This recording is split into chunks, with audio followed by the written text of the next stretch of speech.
फिरोजा बेगम एक पुरानी हवेली में रहती थी। उनकी बहू हिना नेकदिल और समझदार लड़की थी, लेकिन सास बहू के बीच हल्की फुल्की नोकझोंक होती रहती थी। फिरोजा बेगम जिद्दी मिजाज की थी और छोटी छोटी बातों पर गुस्सा कर बैठती थी। दूसरी ओर हिना हमेशा प्यार और समझदारी से हर बात को सुलझाने की कोशिश करती थी।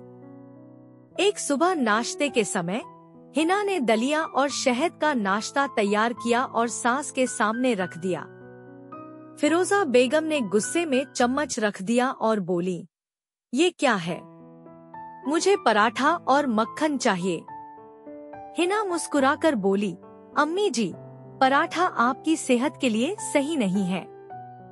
डॉक्टर ने कहा है कि हल्का और सेहतमंद नाश्ता खाइए। फिरोजा बेगम नाक चढ़ाकर बोली, मैं तो हमेशा से पराठा खाती आई हूँ और आज भी वही खाऊंगी। यह कहकर वह गुस्से में कुर्सी खींचकर उठ खड़ी हुई। जब हिना अपने कामों में व्यस्त हो गई, तो फिरोजा बेगम ने एक तरकीब सोची। वह चुपके से रसोई में गई और खुद के लिए पराठा बनाने लगी।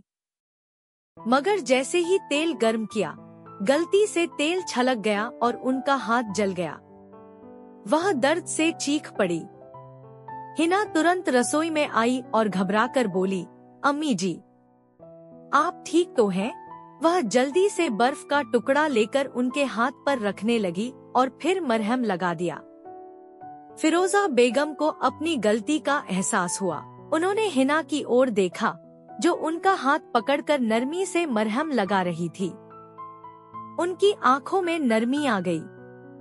वह धीरे से बोली, बेटा, मैंने तुम्हारी बात नहीं मानी और अपनी जिद में अपना ही नुकसान कर लिया। तुम हमेशा मेरा भला चाहती हो। आगे से मैं तुम्हारी बात मानूंगी। हिना ने मुस्कुराकर कहा, अम्मी जी, आपकी सेहत ही मेरी सबसे बड़ी दौलत है।